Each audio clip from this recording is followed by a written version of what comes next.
Welcome into Training Camp Live, presented by American Airlines. It is Thursday in Oxnard as training camp rolls on. He's Tommy Yarish. I'm Kyle Yeomans. And Tommy, we have a special treat today. Brian Schottenheimer gave us a little bit of insight during his press conference this morning. It's time for one-on-one. So we already have one reception. CeeDee Lamb over the top of Deron Bland. These are scripted one-on-ones. These guys are really excited about it. As they move to the left side, we get to see Pickens and Kyer Elam. Yeah, this is exactly what you live for as a football player, right? One-on-ones, and that's a great move from Pickens off the line to beat Elam on the crosser. No, but this is what you look forward to, right? And I think Brian Schottenheimer handled this the right way in the sense that he showed his guys the matchup, so they had some time to build up the hype, build up the anticipation. And now they get to go up against one another, and now you're going to see a good speed battle here with Kevontae Turpin and Keemon Hall. How about that? That's a little DFW Metroplex college battle, TCU versus North Texas. Of course, Turpin's had a great camp so far. Keemon Hall starting to fight for that nickel cornerback spot, but that one won by Turpin. No surprise there. Yeah, 3-0 offense so far. These corners are going to need to fight back here a little bit. It's good coverage from Keemon Hall and good coverage on the first drive. I know he came to it late on Deron Bland, and he was blanketed all over him. Dak Prescott just put him in a good spot. Israel Mukuamu with a win over Jalen Tolbert. Tolbert just couldn't build that separation there, and Mukuamu maybe a little handsy, but they're going to let that happen during these types of physical portions of practice. Yeah, that's where Israel Mukuamu's length is so valuable, right? Even if Jalen Tolbert has half a step on him, he can use his big arms, big body to stretch across and bat that ball away. This is Ryan Flanoy with a nice move. Goes back to the sideline.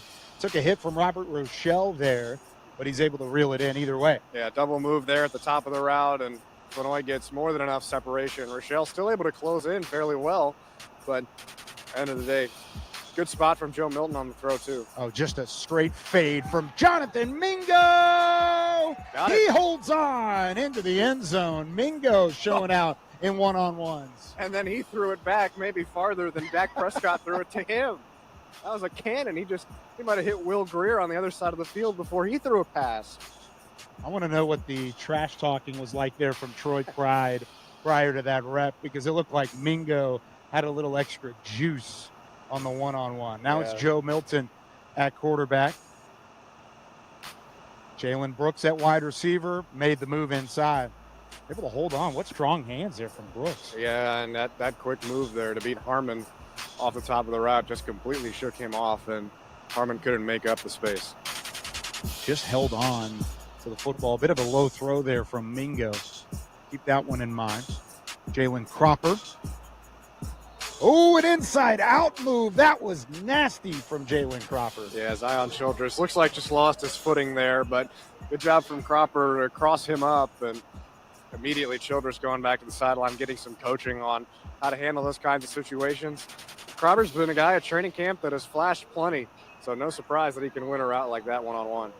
Back to Elam, now with Mingo. Jonathan Mingo, Kyer Elam, and a Mingo with a contested catch. Brian Schottenheimer liked what he saw there all over the top of Elam. Yeah, that's exactly what you want if you're Kyer Elam. He's in the right spot. He did everything right.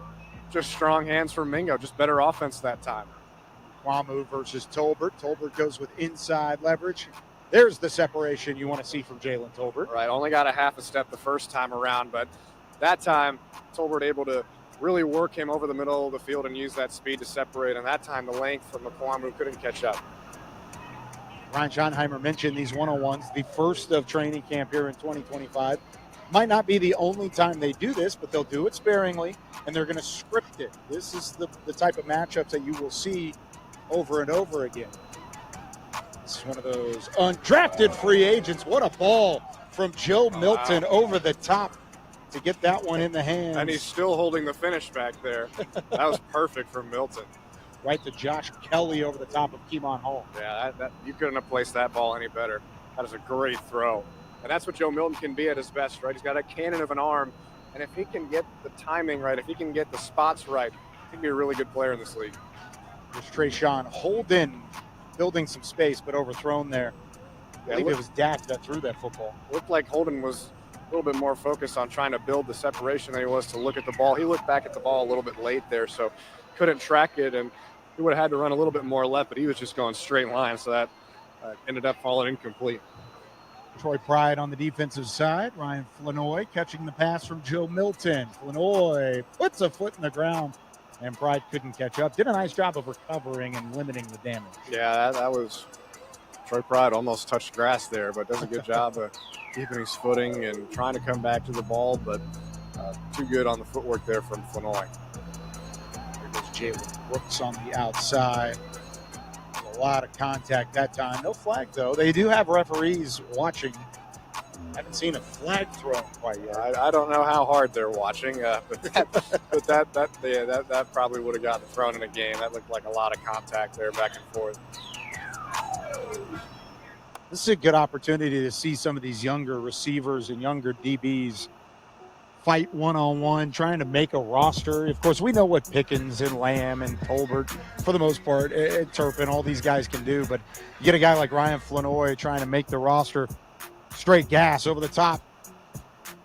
Can't get it reeled in over Matthew. Yeah, that was offline, I think, from the start for Milton. And, like, that's the things that you see there, right? You see the good from Joe Milton where he can throw a deep ball right on the money, but sometimes either he's not on the same page with his receiver or he just lays it out a little bit too far wide like he did that time. So all things that you want to work through at training camp and all things that you want to dial in on as much as you can now when it doesn't matter versus in a game when it does. Will Greer steps in at quarterback. Up against Israel Mukwamu. It's Trayshawn Holden goes over the top and tiptoes his way in. Might have been out of bounds there. I couldn't tell from over here, but like you said, the referees are watching, but they're not watching. Well, they didn't closely. They didn't make a signal, so we have to trust Israel Mukwamu's eye, which says he was out of bounds. And the defense said they were out of bounds as well, but that's a little biased. The thing with Holden, right, coming out of Oregon is, man, does he have the speed? And you can kind of tell there he got pressed up pretty early against the line of scrimmages. Now they're barking back and forth at one another. That's why you compete, right? Because you're going to get those tense environments like that. These guys have something to prove. But back to Holden, just not the best top-end speed, and you saw it there, right? He couldn't get past him, but nonetheless able to come down with the catch just out of bounds. Wrapping up things here on Training Camp Live, presented by American Airlines. Tommy, it's a shorter episode, but we got a lot of competition there. What did you think, and who stood out? Yeah, compete every day is Brian Schottenheimer's mantra, and that's what we're doing today. So I thought it was good. Wide receivers started out really well, 3-0 to start. Not a lot of work for CeeDee Lamb and George Pickens. That's kind of to be expected. They got their win, and I think Brian Schottenheimer's happy to say, all right, you guys are good. Let's get these young guys some more reps, and it's exactly what you saw. So corners, I thought, were starting to get better a little bit more to the end. Israel Mukwamu had a pretty solid outing there. That last strip against Trayshawn Holden was impressive, being able to jam him at the line and then stay in front of him, not let him get any separation. So overall, balance is what you want, right? And I think you saw more balance there towards the end. Yeah, you had that sideline used as a third defender or a second defender in this case, and Israel Mukwamu able to end it on a high note for the defense. Overall, pretty even back and forth in the first one-on-one portion of practice. What do you want to see as this practice rolls on? Well, more of even, right? Yeah. I think we've talked about this before, Kyle, is a good sign of a good team is when your defense can win and your offense can win. It doesn't want to be too one-sided either way.